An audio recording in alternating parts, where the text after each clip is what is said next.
imaginary friend? Great. After all, imaginary companions aren't just for DW and cartoons.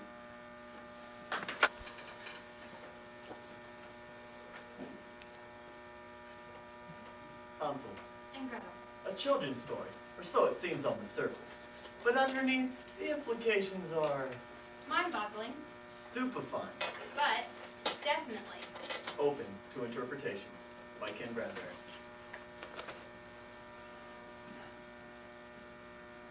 Oh, Hansel, what a lovely day. Yes, except for the fact that a mother died. Our father remained a very wicked woman who claims we eat too much, and thus sends Daddy dear into the forest, leaving us to starve. Other than that, it's a perfect day. But Hansel, look, that bread. I've been scattering along the path. Thus, assured we can find our way back home. Oh, Gretel, you truly are a wonderful sister. Thank you. Unfortunately, you're not a very bright one. The birds are eating all your bread. Oh, Crumb. There's a house made of candy. We can eat that instead. Before dinner? With the victims of neglect, we can do as we wish. You're right. Hansel, there's a wicked witch. She's tied you up and she's throwing you in that cage to mad you. And she's nearly blind. Oh, never fear, Gretel. Each day when the witch comes to check my finger, I'll show her this chicken bone. She says she'll eat me when I'm fat enough. But I fooled her. Oh, Hansel, she wants me to stick my head in that oven. I'll ask her to stick her head in, Hansel. Good thinking, Gretel. Uh-huh. There, she's dead. End of story. Hooray. But since it's a rather dull story, And we're still 5 minutes from our time minimum. let's suppose this untidy little tale were a murder mystery. Dun-dun-dun. Dun-dun-dun-dun. It was a cool Friday in the forest. I was working day watch out of Homicide Division. My name is Hansel. I'm a cop.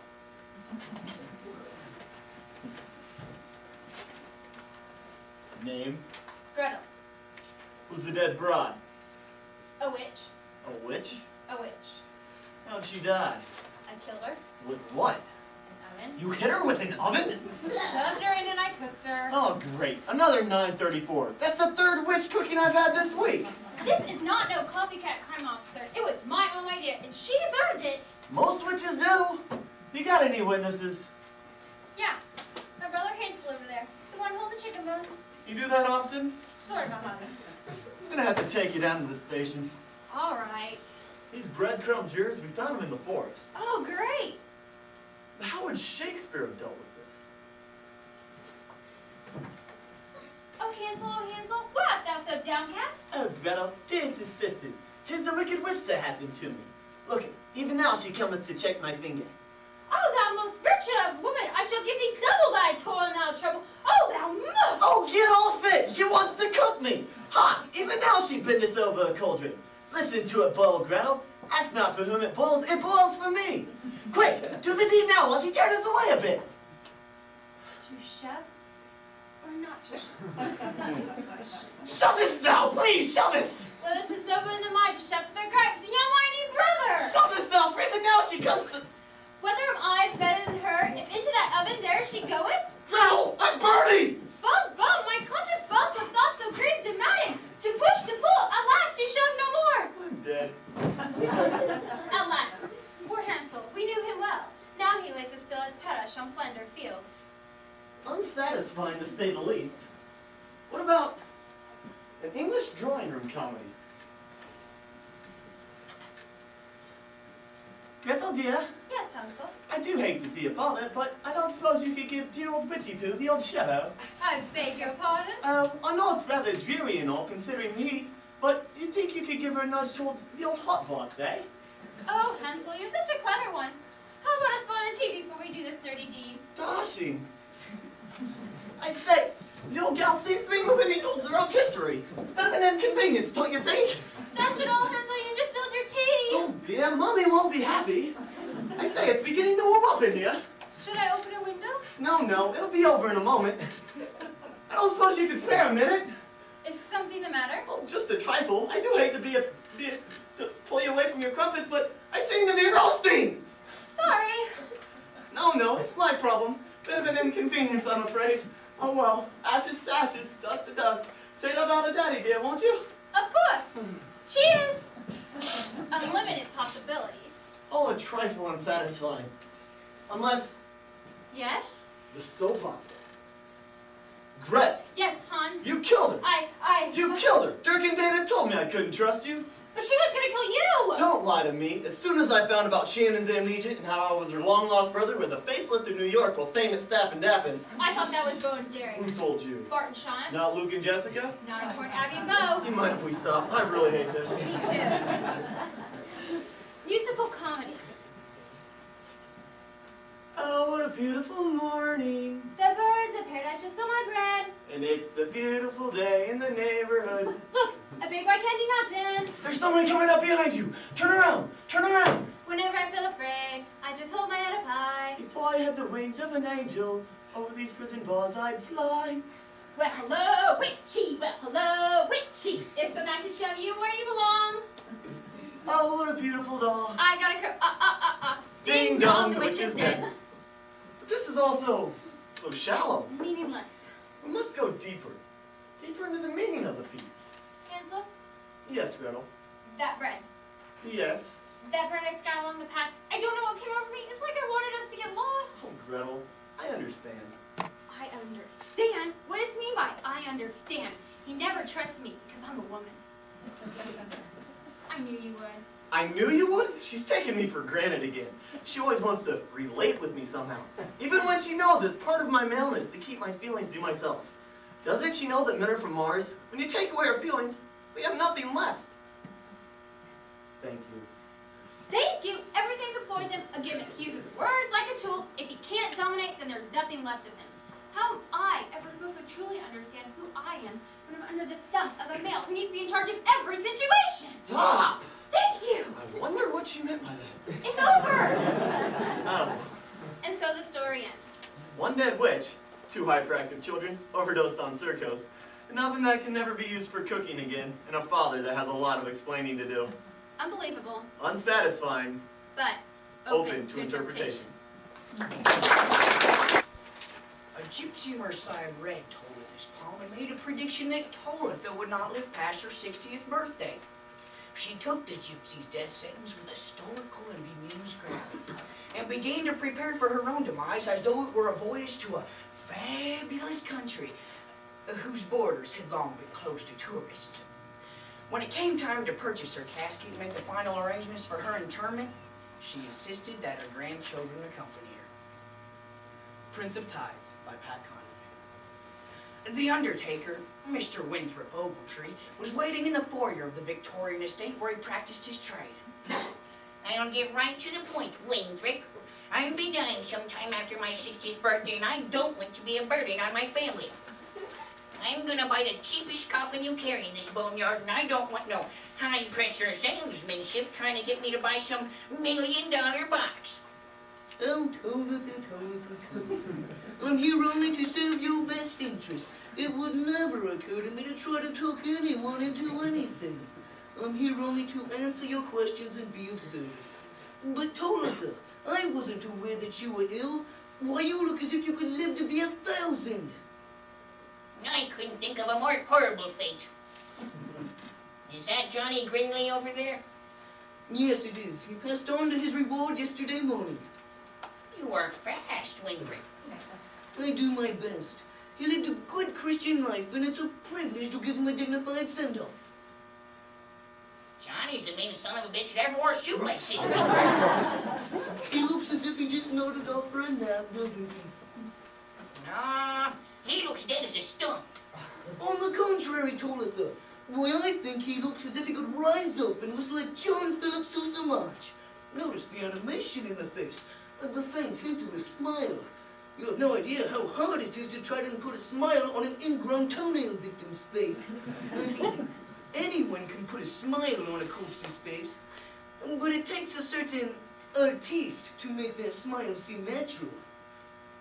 I don't want any smile on my face when I kick, Winthrop. You better write that down. I don't want to be grinning like some chessy cat while folks go peeking over the side. And I want you to use my own personal makeup, too. Not that cheap crap you use. I use the finest cosmetics money can buy, Tolitha. I want to be made beautiful in death. I shall make you splendid. Well, all right then. Now show me the room where you keep the models. I have one that has you written all over it, Tolitha. There's no need looking any further. It's the only proper casket for a woman of your stature in the community. Where's a pine box? I don't want to be a burden on my family. Oh, no. We have a generous time payment plan, you see. You simply pay a few dollars every month, and by the time you go on for your final reward, it won't cost your family a cent. How much is this model, Winthrop? Well, it usually goes for $1,000, but since you are a friend of the family, I suppose I could let it go for $825.16 plus tax. I'll think about it, Winfred. Now, could you leave me here with my grandchildren and let us mush this over? This all seems like an important decision, and I want to discuss it with them in private. Of course, I understand completely. I was just going to suggest it myself. I'll be downstairs in my office, Tolitha. Drop by on your way out. By the way, what's the cheapest job you've got on the floor? That pitiful thing over there goes for $200, but I could never let a woman of your stature in the community be buried in such a thing. Why, you wouldn't want to embarrass your family. He left us to confer in private. It makes me sick to think that ghoul's gonna see me naked when I'm dead. How disgusting, Tolitha. Why, we won't allow it. We won't even let him peek. Oh, but he's gotta get you naked. When he cuts open your veins to drain the blood. Not that I care so much when I'm dead. I just wish it could be someone other than Winthrop Ogletree. I could add a little vinegar to his voice and pour it over a Caesar salad. And if you're drawing a level bread, why, it depresses him for days. Here, hold this. What's this camera for, Tolitha?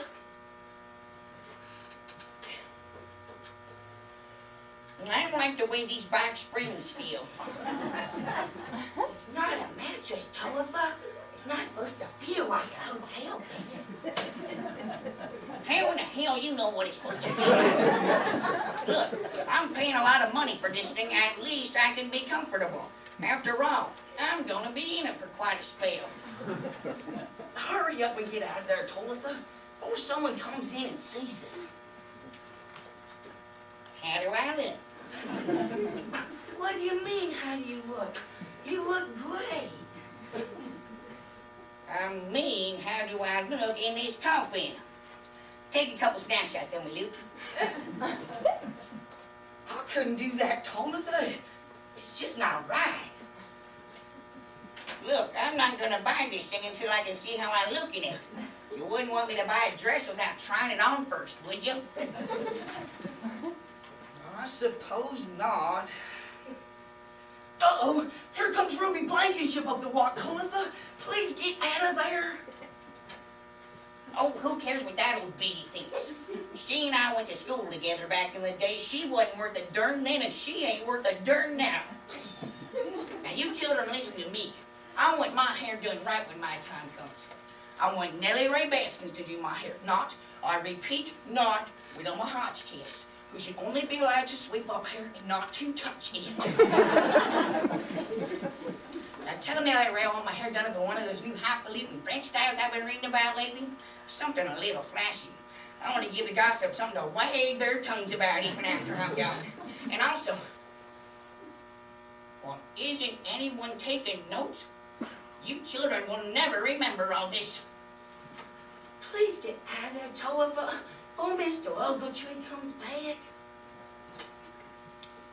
How's my mouth up? I think I want it just like this. Take a couple more snapshots of me, Lukey. And remember, I don't want that jackass Ogletree putting a big grin on my face.